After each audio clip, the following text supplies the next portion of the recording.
이번 시간에는 그 리지 리그레이션에 대해서 추가적으로 다뤄보도록 하겠습니다. 어, 그 우리가 선형 공간에서 두 개의 열 벡터가 특수한 관계에 있는 경우 추정하는 회귀 개수들이 우리가 생각하는 값과 상이한 경우를 보일 때가 많습니다. 그러한 부분을 한번 다뤄보도록 하겠습니다. 먼저 우리가 진행했던 주제에 대해서 제가 저장해 놓은 그림을 보겠습니다. 먼저 우리는 베타 마이너스 3의 제곱 더하기 람다 베타 제곱이라는 문제를 다뤘습니다. 이런 문제를 다루고 이 베타 제곱을 리지라고 부르고 이 절대값 한 경우를 우리가 라쏘라고 부른다고 했고요. 이렇게 붙이면 이 람다는 사용자가 지정한 값으로 어, 설정이 되면 원래 주어진 정보의 값보다 조금 더 작아진 값으로 간다라고 얘기를 했습니다. 이걸 축소 추정이라고 했는데요. 그럼 그리고 우리가 다뤘던 모형은 단순 회귀 모형에서 이러한 그 모형을 행렬로 다루었습니다. 또 다른 주제는요. 저희가 다룬 주제 중에 실제로 이제 이 경우에 우리가 리치를 람다라 붙여가지고 리치의 경우에 추정식은 베타의 기울기가 이와 같이 주어지는데요. 람다가 제로인 경우에 주어진 공식과 람다가 있을 때의 공식을 대비해서 x 그 행렬의 어떤 성질에 따라서 어떠한 현상이 나타나는지를 한번 다뤄보도록 하겠습니다. 자, 그래서 데이터는 현재 그 절편은 없다라고 하고요. 논의 편의상 절편은 없다라고 하고 이제 두 개의 회귀 개수가 있습니다. 자, 이런 경우에 이제 이 x1하고 x2가 특수한 관계에 있는 경우를 생각해 봅시다. 예를 들어 x가 6개월 내 그 구매액이라고 해볼까요?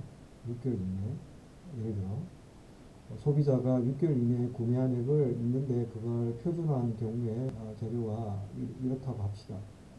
그런데 이제 X2는 나도 모르게 이거에 이제 두 배 한 정량적으로 정확히 두 배가 되는 양이라고 합시다. 이걸 뭐 3개월 이내라든가 이런 의미를 붙였는데 실제로 뭐 그 여기에 쓰였던 소비자들이 6개월 이내에 가입한 고객이 하나도 없고 3개월 이내에만 다 가입 조금 이상한가요? 어떻게 3개월, 12개월 해야 되나? 그 예를 어떻게 들죠?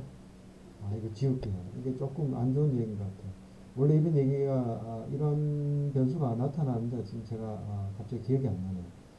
요 변수가 예를 들어서 나이라고 하면 내가 데이터 조작에 의해서 설명을 2 곱하기 나이라는 변수를 생성을 하고 이걸 모르고 지워버리고 난 다음에 그냥 x로 표기를 한 경우입니다. 자, 이런 경우가 두 개만 있을 때는 우리가 눈으로 보고도 확인이 가능하지만 많은 경우에 이제 이게 변수들이 여러 개가 있고 예를 들어 어, 이 경우에 굉장히 많은 경우에는 이걸 쉽게 판단하기가 쉽지가 않습니다. 자, 그래서 가상적으로 어떤 변수가 있는데 이 정보에 중첩된 정보가 있다고 합시다. 즉, x1에다가 두 배를 하고 x2를 빼면 0이 되는 관계식이 성립을 하는 겁니다. 이걸 우리가 선형 종속이라고 합니다. 그래서 선형 종속인 경우에는 우리가 그 어떤 현상이 나타나는지 볼게요. 우리가 아까 공식이 리지가 주어진 경우에 공식이 어떻게 된다고 했죠? x 트랜스포즈 x의 이 x의 데이터의 크기는 3by 2라고 합시다. 이게 람다 I 이거는 항등 행렬입니다. 인버스의 x 트랜스포즈 y로 주어진다고 했죠. y는 예를 들어서 y는 우리가 논의 편의에서 1, 2, 4라고 해볼게요. 타겟 변수는. 그러면 우리가 x 트랜스포즈 y가 의미한 바는 이게 3by 2고 2by 3이 되고 트랜스포즈를 했으니 y는 3by 1이 되니까 결과는 2 by 1으로 이제 첫 번째 회귀 개수 이 설명 변수의 기울기, 두 번째의 기울기로 각각 제시될 겁니다. 이게 이제 마지널 어소시에이션이라고 했죠. 우리가 어떤 x 간의 관계를 고려하지 않고 개별 x와 y의 단독으로의 관계가 이러한 값이라고 했죠. 자, 이러한 경우에 이제 공식을 다시 들어가면요. 그러한 마지널 어소시에이션에 이런 x 간의 관계가 이제 곱해지는데 람다가 제로인 경우가 우리가 원래 아는 회귀 분석에서 평범한 전통적인 회귀 분석에서의 회귀 개수가 됩니다. 자, 이 경우에 이제 인버스를 해야 됩니다. 이 행렬의 인버스를 한번 해볼게요. x 트랜스포즈를 하면요. 이게 이와 같이 제시되고요.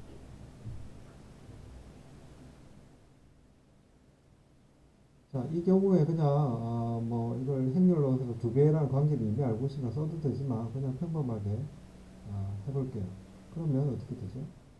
이 경우는 2가 되고 이렇게는 얼마인가요? 4? 이건 똑같으니까 4. 여기는 8이 됩니다. 자, 그래서 인버스는 우리가 행렬의 2/2의 인버스는 예를 들면 행렬식이 16 빼기 16분의 2로 주어지고요. 행렬이 붙습니다. 이렇게 되는데 이 경우에 보면 분모가 0이 됩니다. 정확히 이 경우에는 0이 되어서 인버스가 불가능하게 됩니다. 즉 그러면 이제 이게 굉장히 0에 가까우면 예를 들면 무한대의 값을 가지게 되죠. 그러면 이제 이 경우에 이 공식에서 이 전체가 이제 전체가 무한대 곱하기 어떤 행렬로 주어지고 이게 마지노 값이 곱해집니다. 그럼 굉장히 큰 값이 곱해지기 때문에 이 회귀계수 베타는 이런 베타 값들은 폭발하게 되는 거죠. 폭발합니다. 폭발한다는 표현은요, 굉장히 큰 값을 갖게 됩니다.